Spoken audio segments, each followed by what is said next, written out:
한국당 김학용 의원 나오셨습니다. 네, 당신께 맞춥니다. 안성 출신 김학용입니다. 당신께 맞춥니다.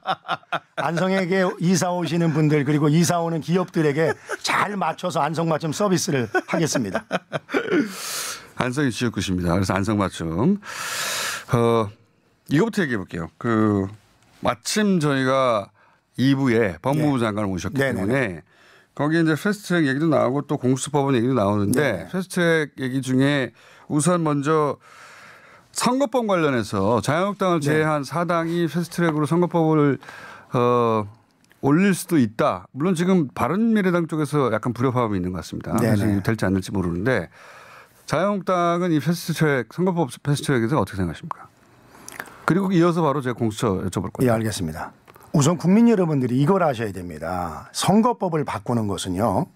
어떤 경기를 할 때 게임의 룰을 정하는 겁니다. 그렇기 때문에 예를 들어서 채점표가 갑자기 인성이 30%에서 50%로 바뀌거나 뭐 이런 거를 갑자기 바꾸면 안 되지 않습니까? 그래서 그걸 바꿀 때는 거기에 참여하는 사람들이 동의를 해야 되거든요. 네, 선거법은 항상 그래요. 그래서 이제까지 선거법을 특정 정당을 제외하고 독단적으로 한 적이 없습니다. 네.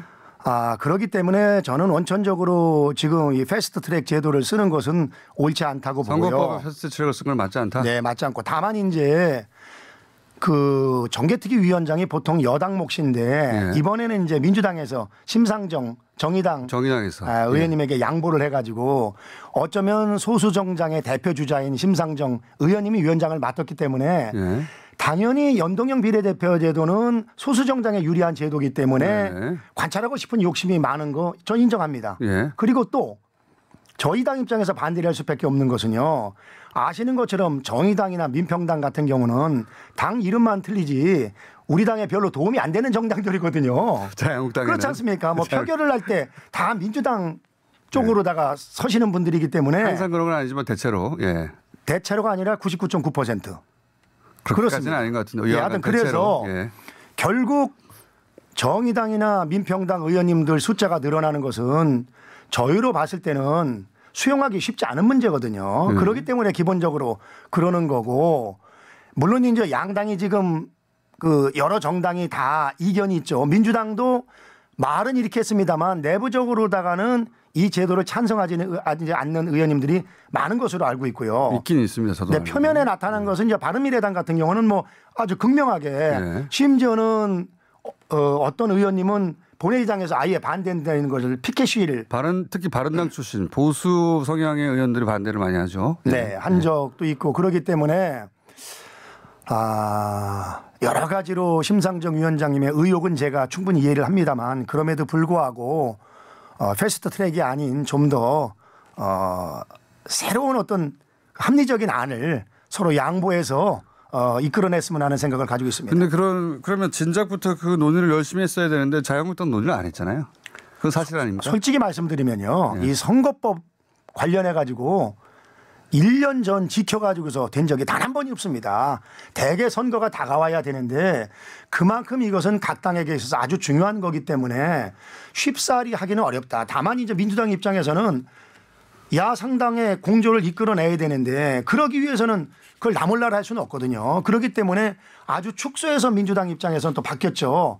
300석을 유지하면서 그 안에서 연동형 비례대표제를 일부 가미하자 이렇게 얘기를 했고 저희 당 입장에서도 가만히 있을 수는 없으니까 안을 내놔야 되니까 국회의원 숫자를 270석으로 줄이는데 비례대표를 아예 없애자 이렇게 했는데 사실 저는 과거에 이런 법안을 냈습니다. 비례대표를 아주 없애는 게 아니고 비례대표 제도가 사실 시대에 뒤떨어진 제도인 것만은 사실입니다. 왜냐하면은 옛날에는 전문성 보강을 위해서 했었는데 실질적으로 지금 대한민국 국회의원들이 전문성 없는 의원들이 없고 또 비례대표 의원들이 지역에 얽매이지 않고 열심히 국회의원으로서의 책무를 다하라 그러는데 사실은 비례대표님들 대부분이 한 2년 지나면은 다음 이제 지역구 출마를 해서 지역구 잡아가지고 돌아다녀서 사실은 비례대표 본연의 의미가 많이 퇴색했기 때문에 예를 들면은 뭐 신체적으로 장애인 분들이라든가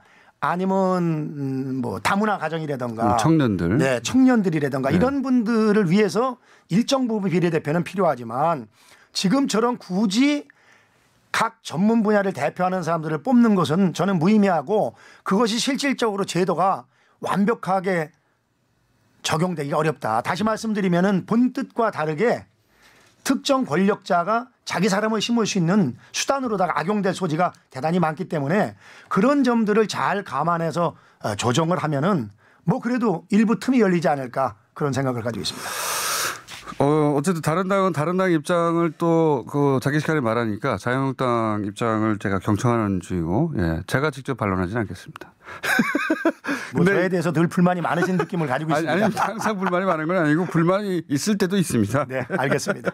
그런데 자유한국당은 입장은 그러하다는 것이고, 네네. 자유한국당 입장도 국민들이 정확하게 알아야 되니까요. 네, 패스트트랙은 옳지 않다. 그래서 이 선거법은 네. 게임의 룰이기 때문에 어느 한쪽에서도 반대를 내면 안 되기 때문에 잘 설득하는 그런 노력이 필요하다 이 말씀드리고 싶습니다. 선거법 개정 자체를 안 하려고 하는 거 아닙니까? 선거법을 안 하는 건 아니고 좀 손볼 게 많습니다. 사실은요. 제 개인적인 안은 가지고 있습니다만은 네. 그것은 지금 우리 당에서 당론을 정했기 때문에 지금 말씀드리는 건 적절치 않고 언젠가 또 기회가 되면은 제가 제 의견을 말씀드리겠습니다. 그런데 이제 이거하고 함께 처리하고자 지금 하고 있는 공수처 법안 같은 경우에 네네. 이 패스트트랙에 올라가지 않으면 이게 또 워낙 찬반이 많은 법안이라 네네네. 쉽지 않을 텐데 이 공수처 법안에 대해서는 개인적으로는 어떻게 생각하십니까? 개인적으로 어떻게 생각하냐면요. 네. 정답이 없는 거죠. 왜 정답이 없냐면요. 왜 정답이 없는지 그 말씀을 드리겠습니다. 당론 말고. 네, 당론 말고. 예. 왜 정답이 없냐면요. 대한민국은 모든 제도가 있어서 네. 내용의 문제가 아니라 그 제도를 어떻게 운영하느냐가 더 중요하거든요. 공수처를 정권이 어떤 사정의 칼날로 쓸 것이다? 물론이죠. 그러니까 다시 말씀드리면 고위공직자 범죄수사처가 네. 본연의 목적에 맞게끔 사용이 되면 되는데 네. 이것이 예를 들면은 불편한 사람들 또 야당 국회의원 찍어내기 용어로다가 활용될 있다. 소지가 다분히 있다. 그리고 실질적으로 지금도 현행 법 범위 내에서도 얼마든지 고위공직자에 대한 수사가 가능하거든요. 계속 야당할 거 아니잖아요. 아니 여당이 돼도 마찬가지입니다. 왜냐하면은 여당이 돼도? 저희가 여당이 되더라도요. 이 제도는 대단히 쉽게 얘기하면은 칼을 하나 주는 건데 네. 지금은 이제 음식을 만들기 위한 부엌에서 쓰는 칼로다가 저희가 제도를 만들었는데 네. 이것을 주방장이 가지고서 손님을 위협하는 용도로 쓸 가능성이 농후하다. 그렇기 때문에 이거는 옳고 그름의 문제가 아니라 정말 쉽지 않은 문제다. 그래서 이것도 일부에서 반대를 하면은 굳이 만들 것이 아니고 기존에 얼마든지 지금 제도가 있으니까 그걸 잘 활용하면 될 것 같고요. 다만 한 가지 검경 수사권 독립과 관련해서는 다른 의견을 가지고 있습니다. 이거는 실질적으로 지금 패스트트랙을 쓰지 않으면은 이쪽 눈치 보랴 저쪽 눈치 보랴 쉽지 않거든요. 검경 수사권 주장은 패스트트랙이 가능하다고 보시는구나. 그거는 패스트트랙을 쓰더라도 네. 결국은 이게 패스트트랙이 성공을 하려면은요. 그 5분의 3 이상 의원들의 그렇죠. 동의가 있어야 되거든요. 네. 그렇기 때문에 검경 수사권 독립과 관련해서는 저는 개인적입니다. 네. 저는 패스트트랙 안건으로다가 가능하다고 생각을 합니다. 검경 수사권 조정이라고 지금 표현하고 있습니다. 네. 조정입니다. 제가 잘못 얘기했습니다. 그러니까 다 안 되는 건 아니고 공수처는 이건 좀 문제가 있다. 하지만 검경 수사권 조정은 해야 한다. 그거는 그러니까 수사권 조정은 해야 되는데 사실 그거에 대해서 지금 검찰 경찰이 각 의원들에 대한 로비가 또 대단하거든요. 그렇죠. 예. 저도 검찰에도 친한 분들 많고 경찰에도 친한 분들 많고 그래서 이런 것들은 합리적인 안을 만들면은 이제 판단은 그 대신 국회의원들이 하는 거죠. 5분의 3을 넘어야 되니까 5분의 3이라는 숫자는요. 정말 대단히 쉽지 않은 그런 그렇죠. 숫자입니다. 개별 의원들 생각이 또 다 다르고. 네, 그렇기 때문에 이것이 당론으로다가 해서 될 일도 아니기 때문에 그거는 충분히 국가 발전을 위해서 필요하다고 생각을 합니다. 검경 수사권 조정은 패스트트랙 오케이. 공수처 법안은 노. 네. 선거법도 완전 X. 완전 X라기보다는 네.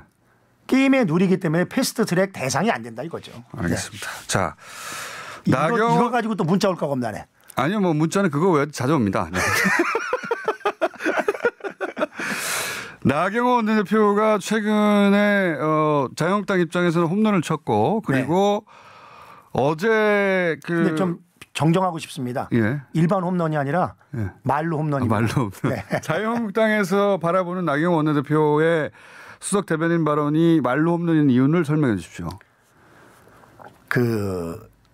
솔직히 나경원 원내대표가 돼서 여러 가지로 의욕적으로 일을 추진했지만 초반에는 실패가 많았죠. 뭐 저는 그렇게 얘기하기 어렵습니다. 그 점을 좀 이해해 주시고. 하지만 자우지간 제대로 뭔가 성과를 못 만들어냈던 건 사실인데 나경원 원내대표가 원내대표 본회의장 연설에서 한 이야기는 저는 그것이 무슨 뭐 그렇게 20분 동안 거의 의회 진행 방해에 가까울 정도로 고함을 받을 만한 일은 전혀 아니라고 생각이 되고요. 옛날 지금 민주당 의원님들이 여당일 때 했던 발언에 비하면은 그게 핵폭탄을 냈다면 요건 그냥 수류탄 하나 정도에 불과하다고 저는 생각이 됩니다. 예전에 민주당 의원들의 발언 얘기가 다 했죠. 무슨 우선 가장 그 핵폭탄이 그거 아닙니까? 귀태. 태어나지 않아야 될 사람이 태어났다. 그다음에 그 사람의 그 얼굴 모양을 가지고 또 인신공격한 것들도 많고 제가 하필이면 또 가까운 의원님들이 그런 발언을 하셔가지고 지금 의원들 실명을 거론하기가 대단히 지금 어려운 입장입니다만 그때는 엄청난 비난을 받았죠. 그리고 실제로. 비난도 받았고 그리고 이제 예를 들어서 귀태 발언을 하신 분은 그때 대변인직을 물러났고 그랬습니다만 기타 여러 가지 발언을 했습니다만 제가 존경하는 우상호 의원님께서 하신 발언이 있습니다. 페이스북에 그때 뭐라냐면 야당 의원의 유일한 무기인 입과 말을 막는 것은 야당 의원의 입에 재갈을 물리는 것으로 이는 독재적 발상이다. 이런 말씀을 하셨는데 전적으로 동감합니다. 왜냐하면은 모든 의원이 본회의장에서 이야기하는 것은 본인의 자유고 다만 그 책임도 본인이 지는 거고 판단은 국민이 하는 겁니다. 그리고 나경원 원내대표가 그날 이야기할 때 나경원 원내대표가 또 이렇게 얘기했습니다. 없는 얘기를 한 게 아니고 그게 아마 미국 블룸버그 통신에서 작년 8월 26일 날인가 한 내용인데 북한에 대한 밑도 끝도 없는 옹호와 대변 이제는 부끄럽습니다. 더 이상 대한민국 대통령이 김정은 수석 대변인이라는 낯뜨거운 이야기를 듣지 않도록 해 주십시오. 이렇게 인용해서 얘기를 했거든요. 그러면은 그저 샤우팅 조금 하고 넘어갔으면은 괜찮은 건데 과도한 반응을 했다 민주당이. 너무나 과도한 반응을 했고요. 저는 개인적으로 이것이 나경원 원내대표한테 하는 거지 한지 청와대 쪽에 들으라고 하는 건지 제가 헷갈릴 정도로다가 별 말 아닌데. 그렇죠. 그래서 별 말 아닌데 하여튼 이제 충성 경쟁하는 바람에 것이다. 그 생방송이 됐는데 나경원 원내대표가 돈 한 푼 안 들이고 20분 이상 가성비 높은 그런 광고 효과를 제공할 수 있게끔 민주당이 도와줬죠. 그렇게 한 것은 나경원 원내대표 본인의 존재감을 위해서 한 것은 맞죠, 그죠? 뭐 유도신문을 하셨지만은 저는 거기엔 동의 안 하고요. 나경원 원내대표가 야당 원내대표 이건 겁니다. 저도 사실 예를 들면은 뭐 제가 홍영표 원내대표랑 친합니다만 홍영표 원내대표 얘기하는 거 들으면은 좀 낯뜨거운 이야기를 많이 느낄 때도 많죠. 그렇지만 경청을 하는 거거든요. 왜냐? 상대당 원내대표가 다른 당 의원 입맛에 맞는 연설을 낸다 하면은 이거 코미디죠. 그렇기 때문에 그날은 민주당 의원님들이 나경원 원내대표 발언을 오히려 존재감을 키워줬다. 경청하는 게 맞고 하여튼 우리 여의도에서 떠도는 말 중에 정치는 내가 잘해서 되는 게 아니라 남이 도와줘야 된다는 것을 실감한 하루였습니다. 나경원 원내대표 존재감을 키워준 건 오히려 민주당이었다. 아주 민주당이 큰 도움을 줬습니다. 알겠습니다. 요거 하나만 더 여쭤볼게요. 근데 이제 나경원 원내대표가 업이 됐는지 어제는 이거는 누구의 지지도 받기 힘든 반민특위가 반민특위 때문에 국민들이 분열됐다. 네네. 반민특위 때문에 국민들이 분열된 게 아니라 반민특위를 와해함으로 해서 7.18 청산을 제대로 못했다. 이렇게 봐야 되는데 반민특위가 국민을 분열시켰다라고 발언한 것은 그런 얘기를 했는지 저는 사실 확인을 못했습니다. 왜냐하면은 불리한 걸 확인. 제가 옛날에 나경원 의원님이랑 친할 때는 종종 이렇게 나경원이라는 것을 이렇게 찾아보고 그랬었는데 요새는 거의 찾아볼 기회가 없기 때문에 제가 정확히 어떤 의미에서 이야기를 했는지는 모르지만 반민특위와 관련해서는 여러 가지 국민들의 의견이 엇갈리는 거고 저는 조심스러운 문제라고 생각이 듭니다. 엇갈리는 대목이 거의 없는데요. 아니 나경원 대표가 하신 말씀에 국민들이 전적으로 동의하기는 어렵다. 뭐 이런 정도로 말씀을 드리겠습니다. 전적으로 동의하기는 어려우면 동의하는 분들도 많다고 보십니까? 아니, 동의하는 분들이 또 있으니까 그런 얘기를 했을 거 아닙니까? 저는 지금 나경원 원내대표가 한 얘기를 정확히 모르기 때문에 더 이상 제가 이야기하기는 어려울 것 같습니다. 불리한 대목인데 요거는. 죄송합니다. 불리한 걸 제가 좀 미리 좀 읽어보고 왔어야 되는데 미처 생각을 못했습니다. 일부러 안 읽으신 거 아니에요? 예. 그건 아니고요. 요건 하여튼 가서 체크해 보시고. 네네 그렇게 하겠습니다. 반민특위에 관해서는 역사적인 평가 거의 끝났는데 반민특위가 그 친일파 청산을 제대로 못한 게 이제 아쉬운 대목인데 거꾸로 그것 때문에 국론이 분열됐다고 이제 말씀하셔서 네. 아직 못 보셨다는 거죠 그 발언에 대해서. 예. 네. 확인해 봐 주시고요. 네네. 네. 오늘은 문자가 절반밖에 안 왔어요. 근데 김학용 의원 때문에 회원 가입했습니다 이런 분들은 굉장히 많네요. 아유, 예, 감사드립니다. 네, 복 받으실 겁니다. 그게 꼭 칭찬하려고 회원 가입을 하지 않을 수도 있습니다. 그 점은. 그럴 수도 있겠네요. 또 문자를 보내기 위해서는 회원 가입이 필수되니까. 네, 죄송합니다. 뭐 그래도 네. 관심을 가져서 감사드립니다. 그러니까 정치인은 관심을 받아야 되죠. 좋든 싫든. 자 오늘 여기까지 하겠습니다. 안성 막춤. 네. 벌써 끝났습니까? 네 끝났다. 제가 나오면 시간을 너무 짧게 하시는 것 같아요. 똑같은데. 다음에 제가 민주당 의원님 나왔을 때랑 시간 체크를 한번 해봐야겠어요. 저희 거의 똑같이 드립니다. 예. 한국당의 김학용 의원이었습니다. 감사합니다. 네, 감사합니다.